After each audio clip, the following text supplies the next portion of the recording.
Hello everyone, welcome to my review of Spider-Man 3.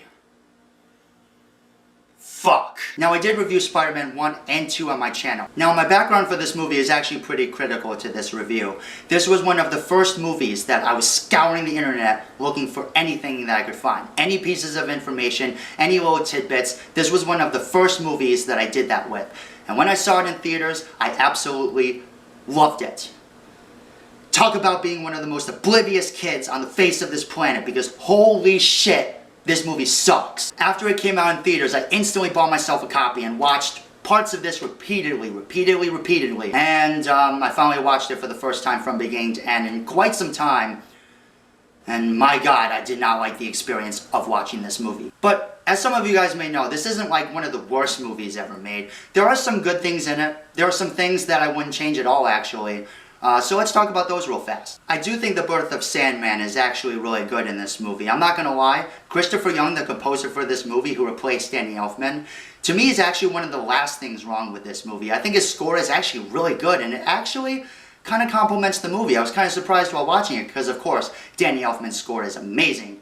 But I really think he actually did a good job. I do actually enjoy some of the fights in this movie. I think the bare-knuckle fight between Harry and Peter is actually really good. It's pretty suspenseful. It actually kind of hurts too when you watch it, because Peter really does kick the shit out of him in this movie, in that scene. He really does. The fight with Sandman in the armored truck is actually not that bad. And of course, I have to talk about the man himself, Tobey Maguire. I actually do not hate him in this movie. I actually think he's pretty good in it. Even when he is emo Peter or bully Peter. And even though the material in this movie sucks, I think he's still pretty good actually. I do think the scene where he goes, "If you want the shots, I'll take the staff job. Double the money." Who knew that I would end up growing my hair out to look kind of like emo Peter, to be honest? I mean, kind of. But I will say, that scene, I actually think it's pretty funny. And the scene with Mr. Dickovich. I actually really like Tobey Maguire's delivery here.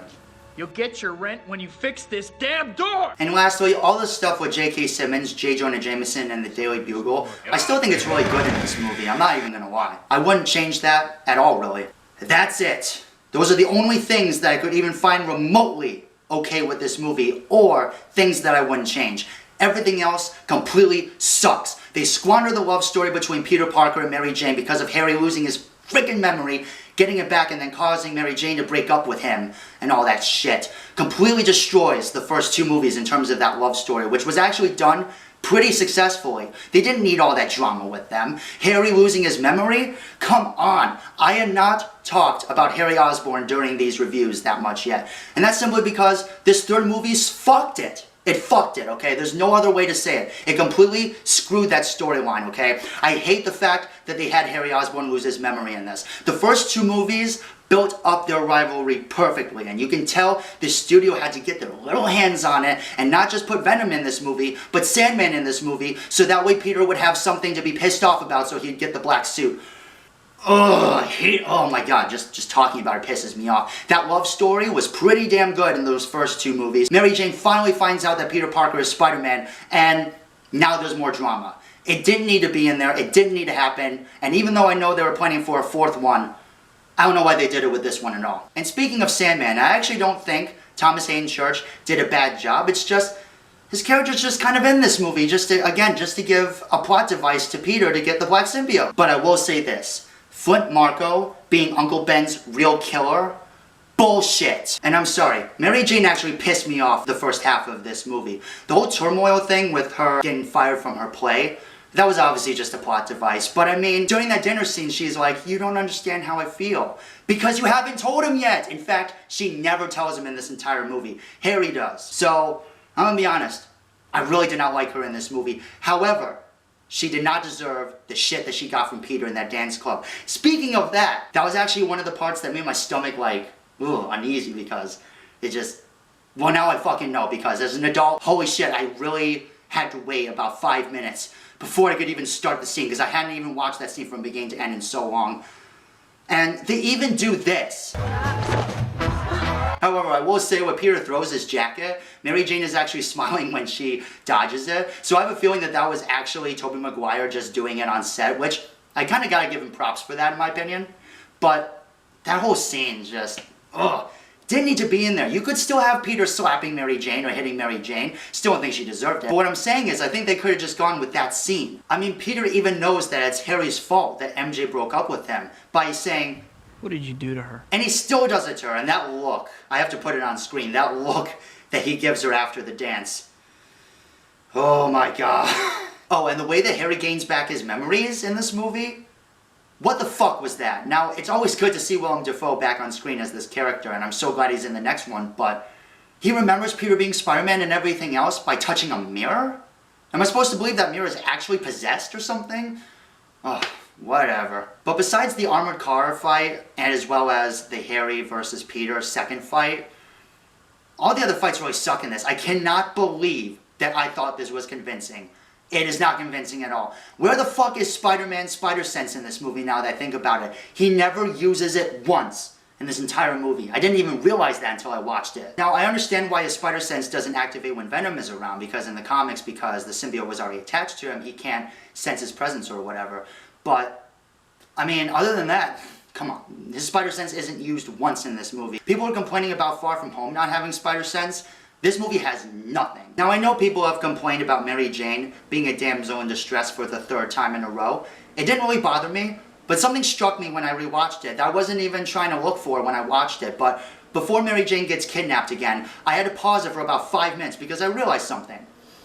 How the fuck does Eddie Brock know about MJ? There is literally no scene of them together. There is literally no mention of her around him. The only way he would even know that she exists is because she was in a play once that she got fired from. That's the only reason. And I really tried to think about this for a good solid 5 minutes. Okay, so there's the scene when Spider-Man gets the key to the city. Okay, MJ and Eddie Brock, they're in the same location, obviously. So you mean to tell me that Eddie has been, like, watching him the entire time? No, because they never set that up. There was literally never a shot of Eddie looking in the distance and seeing MJ and Peter together. So, yeah, she's a damsel in distress for the third time, and there is literally no reason for it. Great. And the final battle here is, okay, I said it before and I'll say it again. The final fights was really a big thing for me in this franchise. I'll be honest, the Harry and Peter dynamic in this fight is pretty entertaining, actually. I actually like watching them fight together. And somehow, they ended up not making it look terrible, since both of them pretty much have their masks off. Speaking of that, stupid fucking Eddie had to take his fucking mask off. So now we get this scene of them floating down, I said floating down, the side of the building, and it just looks fake. If Spider-Man had his mask on, it would probably look a lot better. But no, it looks awful. And it definitely took me out of the movie, even back then.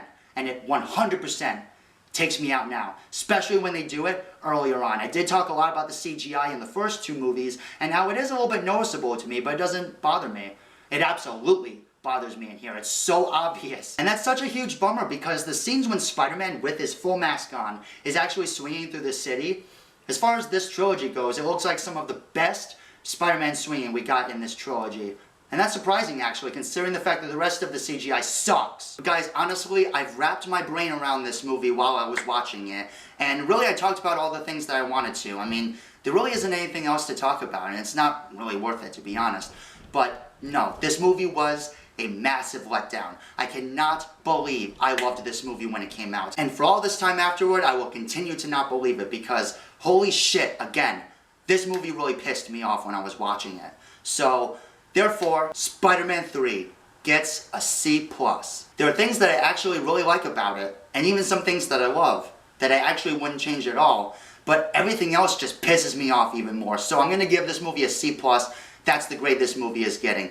Guys, please don't ever watch Spider-Man 3 again. If you liked it when it came out, I kind of feel sorry for you, because I was there. I was in your shoes. So, hopefully if you watch it today, if you do decide to watch it, you will find out that it really is a piece of shit movie. Every hero has a choice. My choice is to never watch this fucking movie again. So my next goal is over the next 2 months or so is I'm actually going to take a break from the Spider-Man series, because I thought about it, and the weeks kind of add up more to No Way Home to be able to review the next 4 Spider-Man movies. But since October is hitting, and Venom Let There Be Carnage is hitting, I made the decision to review Venom Let There Be Carnage. I feel like reviewing a new movie on this channel will be a great idea. Hopefully it will help me get more traction. And also because I still remember after this movie came out, I absolutely wanted to see Carnage on the big screen, and we're finally getting it. So of course I'm going to see the movie, and I figured I might as well review it. And for the rest of October, I will of course be reviewing horror movies. So many decisions to make in terms of that. So we'll see where that goes. I don't have any movies planned yet. But those are my plans for the next about 2 months or so before No Way Home comes out. So I really hope to see you guys then. What are your thoughts on Spider-Man 3? Do you love this movie? Do you hate this movie? Are you somewhere in between still? I really hope you guys support this channel. I would absolutely appreciate it. Once again, thank you very much. Asian out.